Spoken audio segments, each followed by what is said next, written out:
Welcome back, everybody, to The Deep Dive. This time, we're looking at how ESL teachers can help their students understand and express their identities. Okay. And specifically, we're focusing on gender and sexuality, Yeah. using something as simple as just choosing the right classroom materials. That's interesting. It's amazing how powerful those choices can be. Isn't it? We're going to be diving into an article called Queering ESL Teaching, Co-Constructing Student Identities Through Strategic Material Selection. Wow. It's from the TESOL Journal, Okay. and it's written by Mark McGuire and Zhenji Wang. Mm-hmm. And they've got a ton of experience in this area. Right. And I think one of the things that makes this even more interesting is that they actually focused on Chinese students Oh, wow. learning English in the U.S. Yeah, that adds a whole other layer to it because Yeah. the norms around these conversations can be so different between the two cultures. Exactly. The authors argue that typical ESL classrooms often unintentionally reinforce this idea that being straight is kind of the default, Right. like it's the normal. The normal, yeah. But for students from diverse backgrounds, Yeah. that can be really limiting. Absolutely. And that's where queer pedagogy comes in. That- It's all about challenging these assumptions and creating a space for students to think critically about gender and sexuality. So it's not about telling students what to think, Right. but giving them the tools to kind of explore these ideas for themselves. Yeah, exactly. It's fostering that critical thinking and that open discussion and exploration of diverse perspectives, giving them the tools to really kind of look at these things themselves and come to their own conclusions. Which must be even more impactful for these Chinese students Right. who are dealing not just with learning English, Yeah, but also navigating all these different cultural contexts absolutely. around gender and sexuality. I mean, think about it. You're learning a new language and you're encountering these ideas about identity Yeah. that may be unfamiliar. It's a lot to process. That's why the authors really emphasize how important it is to choose the right materials. And they actually advocate for what are called non-lexical materials. Okay. So things like pictures and videos to kind of get those discussions going. That makes a lot of sense, actually, because you can form your own interpretations Exactly. before you're given any specific vocabulary. Right. Or maybe even a culturally charged viewpoint. Yeah, you're meeting them where they are. Yeah. The article gives this really interesting example. They talk about a video showing someone standing blindfolded on a street in Shanghai, Okay. holding a sign that says, "I am gay, will you hug me?" Wow, that is powerful. It is, and it sparked all these really incredible conversations in the classroom, not just about LGBTQ acceptance, but also about social activism just in general. Wow.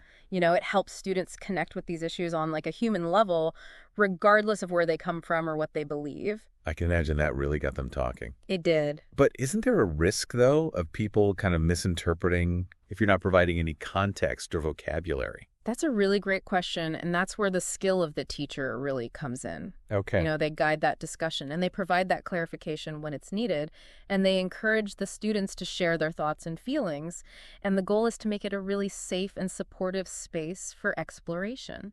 So it's about finding that balance Exactly. between encouraging free thinking, Mm-hmm. but also giving them enough support that they don't feel lost You got it. or confused. Yeah, and, you know, in this case, the teachers found that students were actually able to engage with all these complex issues in English, so they're learning the language, but they're also developing those critical thinking skills. It's a win-win. It is a win-win. I'm curious to hear what other materials they used. So they also use pictures of celebrities and historical figures with diverse gender expressions. So think David Bowie or Marlene Dietrich. These figures who really challenge those traditional ideas about gender. I see how that could really get students thinking about those gender roles and appearance, Yeah. especially because those are often topics that are carefully controlled in more conservative cultures. Yeah, for sure.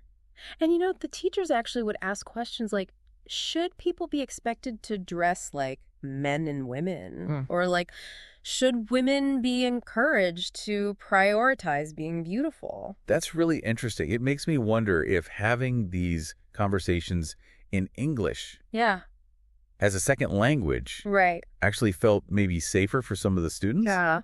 like a little more academic and less personal Yeah. than if they were having them in their native language. That's such a fascinating point, you know, that classroom can become this space for exploring topics that might feel taboo or difficult to address in their own cultural context. Yeah. There's a little distance, Yeah. a framework for that respectful discussion. So what was the student response to all this?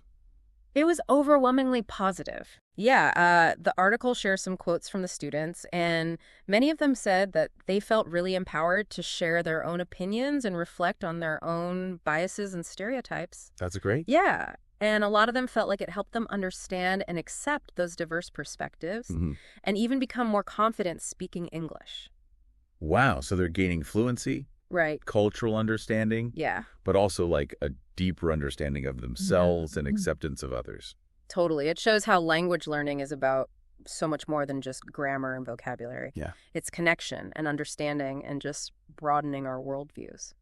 That's amazing. And, this idea of fostering these diverse perspectives in the classroom kind of leads us to this concept of what's called paranational classrooms. Right. Can you explain what that means? Yeah, so these are learning environments where students come from really diverse backgrounds and they might not strongly identify with any one dominant culture. Interesting. It's like a microcosm of our increasingly globalized world. So instead of assuming that every student is trying to fit into, say, American culture, Yeah, it recognizes and values all those different experiences and viewpoints they bring. absolutely. And that's especially important in ESL classrooms. Right. Because you've got the added layer of learning a new language. It's crucial to make sure those students feel comfortable expressing their own identities Yeah. without feeling like they have to conform to a certain cultural norm. And I can see how that kind of ties back to what we were talking about with the queer pedagogy, Exactly. because for some of those Chinese students, the concept of queerness might feel like something that only exists in Western cultures, Right. like something foreign to their upbringing. Totally. And that's where things can get really tricky, you Yeah. know? Embracing their own queer identity, if that's what they choose, might feel like they're turning their back on their Chinese heritage or cultural norms. There can be a real tension there. So it's like they're being asked to choose Yeah, between their cultural identity and their individual identity. absolutely. And that's where this teaching approach is so powerful because it allows students to engage with these ideas in their own way without feeling forced to choose, Yeah. Finding that balance between honoring their cultural background and allowing them to explore and express their individual selves. It seems like those non-lexical materials, like that "Will You Hug Me" video, play a big role in that. Exactly. It creates that shared experience that kind of goes beyond Right. language barriers and cultural differences You got it. and allows for that genuine connection. Yeah. And I think by allowing students to discuss these issues in English, Yeah. they're not only learning the language, but they're also finding their own voice Exactly. within a new cultural context. You hit the nail on the head. They're learning to articulate those thoughts and feelings Yeah. about these really complex topics in a new language. Yeah, Which can be so empowering. for sure. And remember, in some cultures, these conversations just aren't happening at all. Right. So to have a dedicated space where they can explore these ideas, ask questions, share their perspective without judgment is invaluable. It's like they're given permission Yeah. to think critically and challenge those norms, both within their own cultural background Right. and in the context of American culture. Absolutely. Did the teachers in the study encounter any pushback from students about discussing this?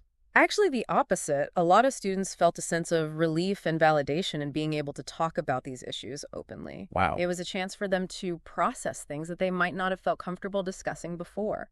So it sounds like this approach really benefits all students, Yeah. not just those who identify as LGBTQ+, Right. by creating this more inclusive and open learning environment. Exactly. Everyone feels more comfortable expressing themselves and engaging in that meaningful dialogue. It's about going beyond just teaching the language Yeah. and embracing the role of educators as facilitators of growth. Yeah. That's a beautiful sentiment, but it makes me wonder, how can we apply these insights beyond the ESL classroom? That's a great question. How can we bring this approach of fostering open dialogue and challenging norms into other subjects and even our everyday lives? That is a great question, and it feels like the challenge, right? It is. Like, how do you bring these valuable lessons outside that structure of the classroom? Yeah. Definitely not always easy.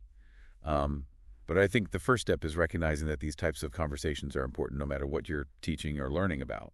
It's about being willing to examine your own assumptions and listen with an open mind and just create spaces where diverse perspectives are not just welcome, but like encouraged. Yeah, exactly. You're absolutely right. Whether it's history, science, literature, even just current events, Right. there's always room for exploring those different interpretations and questioning those dominant narratives and just thinking about how our own identities and biases shape how we understand the world around us. It reminds me of something I read recently about how travel can broaden your perspective. And not just geographically, but also in terms of like understanding different cultures and ways of life. Oh, that's a great analogy. Right. Yeah, it's about pushing beyond our comfort zones and exposing ourselves to those new ideas and experiences.